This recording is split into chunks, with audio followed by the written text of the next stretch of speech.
अस्सलामुअलैकुम स्टूडेंट्स, आज हम MTH101 के लेक्चर में 28 के बारे में डिस्कस करेंगे, जो है area age limit, area limit. ठीक है, इसमें हमारे पास एरिया की डेफिनेशन आ रही है, सम टेक्निकल कंडीशन आ रही है, न्यूमेरिकल स्पेस ऑफ एरिया आ रही है, लॉग ऑफ फिगर्स आ रही है। ठीक है, तो हमारे पास एरिया की डेफिनेशन क्या है? सबको पता है एरिया क्या होता है। किसी भी एरिया जो है दो लाइंस के दरमियान आता है, यानी ये एक्स वाई के दरमियान आता है, एक्स वाई एक्सिस के एक्स एक्सिस और वाई एक्सिस के दरमियान आता है। तो यहाँ किसी भी एक पॉइंट से दूसरे पॉइंट तक का एरिया। ठीक है, सबको पता है एरिया का फार्मूला क्या होता है। एरिया का फार्मूला होता है पाई आर स्क्वायर, यानी कि जो आर है वो रेडियस होता है। रेडियस जो होता है वो किसी चीज़ का हो, हर एक जो स्पेसिफिक चीज़ है उसका रेडियस लाजमी होता है। उसके रेडियस को स्क्वायर को पाई के साथ मल्टीप्लाई करें तो उस चीज़ का एरिया आ जाएगा।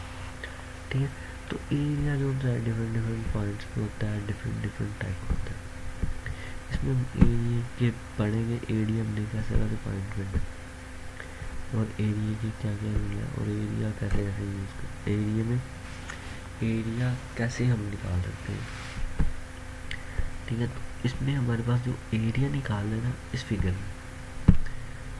में वो एरिया जो है वो निकाल तो उसी कर्व का रहा है जो ऊपर है, लेकिन इस कर्व को इसने इसको छोटे छोटे रेक्टेंगल्स में डिवाइड कर दिया ताकि ये एरिया बिल्कुल क्लैरिटी के साथ निकाल ले। तो इसने x1 x2 up to xn तक इसको ले गया ताकि ये एरिया जो होता है फुली क्लैरिटी के साथ निकाल। जैसे जैसे ये इस कर्व को बहुत छोटा छोटा करता जाएगा ना, पार्ट्स में डिवाइड करता जाएगा, तो ये हमारे पास जो है ये एक छोटा सा रेक्टेंगल बनता जाएगा। तो हम लेंथ मल्टीप्लाई बाय विड्थ करके तो हम इसका एरिया निकाल लेंगे। तो जो एरिया आता जाएगा उसको एक दूसरे के साथ ऐड करते जाएंगे, तो हमारे पास इसका टोटल एरिया आ जाएगा। ठीक है, तो ये इसी चीज़ को बता रहा है 3-4 एग्जाम्पल डायग्राम में कि हम इसको छोटे छोटे रेक्टेंगल में चेंज कर लें और बाद में जो सारों का एरिया आएगा उसको एक दूसरे के साथ ऐड कर लें, तो हमारे पास जो है एरिया आ जाएगा हमारा। ठीक है, तो लिमिट के मुताबिक एरिया का फार्मूला क्या होता है? Limit area R N. ठीक है, एन हमारे पास जो है वो इन्फिनिटी तक जाएगा, क्योंकि हमारे पास जो रेडियस को उसको हमने डिवाइड किया छोटे छोटे पॉइंट्स, तो हमें नहीं पता तो कितने हैं, तो हम उसकी जगह एन यूज़ कर लेते हैं। ठीक है, और उसके बाद में formula delta X is equal to B minus A over N. ठीक है, तो B minus A over N ये क्या, we call the delta X. इसमें ये बताना चाह रहा है कि ए और बी के दरमियान डिस्टेंस कितना। ठीक है, तो उसको एन पॉइंट से मल्टीप्लाई कर देगा तो हमारे पास वो टोटल नंबर भी आ जाएगी। ठीक है, जो रेक्टेंगल हमने बनाया वो टोटल रेक्टेंगल भी आ जाएगी। और देन हम आगे चलते हैं, तो आगे हमारे पास वही चीज़ आ रही है, एरिया क्या है, एरिया में क्या होता है, एरिया क्या क्या, एरिया को हम कैसे लिख सकते हैं। इसमें एरिया के टूल्स बता रहा है। एरिया जो है F of X 1 into delta X plus F of 2 into delta X plus up to so on plus F of X N into delta X. मतलब डेल्टा एक्स जो हमारे पास आएगा उसको हमने सारों के साथ, सारे जो ए है हमारे पास एरिया का आंसर आ रहा है उसके साथ मल्टीप्लाई करके ऐड करते जाएंगे, तो हमारे पास फिर ही हमारा एरिया है।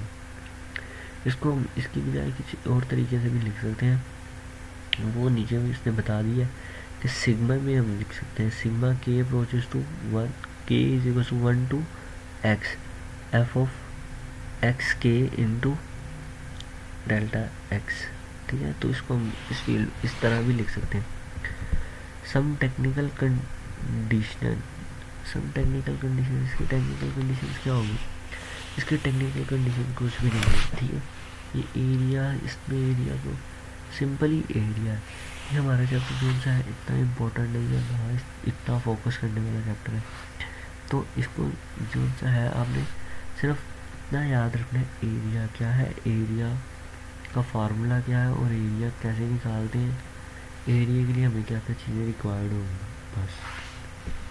और इसमें कुछ भी नहीं है इतना इम्पोर्टेंट, और सब चीज़ें इसमें जो सी है वो आपकी किसी काम की नहीं है। सिर्फ हमें ये याद रखना है एरिया, एरिया का फार्मूला और एरिया निकालना कैसे आपने, ठीक है। और नीचे ये दो एग्जांपल्स आ रही हैं, ये आप खुद भी देख लेंगे तो आपको समझ लग जाएगी। और नेचुरल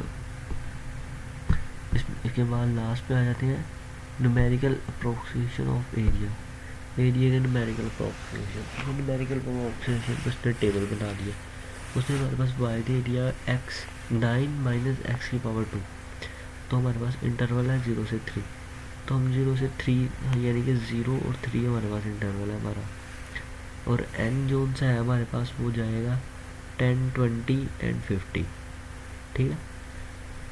और हम इसमें जब के की वैल्यू पुट करते जाएंगे, ठीक है, तो जो फार्मूला था हमारा, जब हम एक्स की वैल्यू पुट करेंगे तो जो हमारा आंसर आएगा वो क्या क्या आएगा और किस मुताबिक आएगा वो ये बता रहा है इसमें, और इसमें कुछ भी नहीं है, ठीक है। लास्ट में जो मैंने ऊपर आपको फार्मूला बताया था कि इसको इसके सिग्मा के approaches to is equal to 1 to n F of X के into delta X is equal to जिसके वो जैसे जैसे उसको सॉल्व करते जाएंगे तो हमारे पास वो आंसर आते जाएंगे इसके, ठीक है।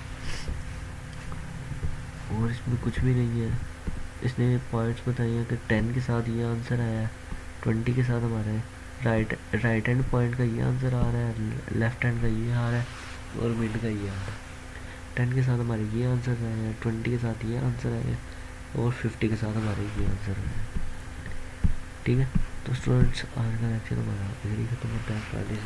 Channel like comment and share. मिलते हैं हम अपने अगले लेक्चर में। अल्लाह हाफिज़।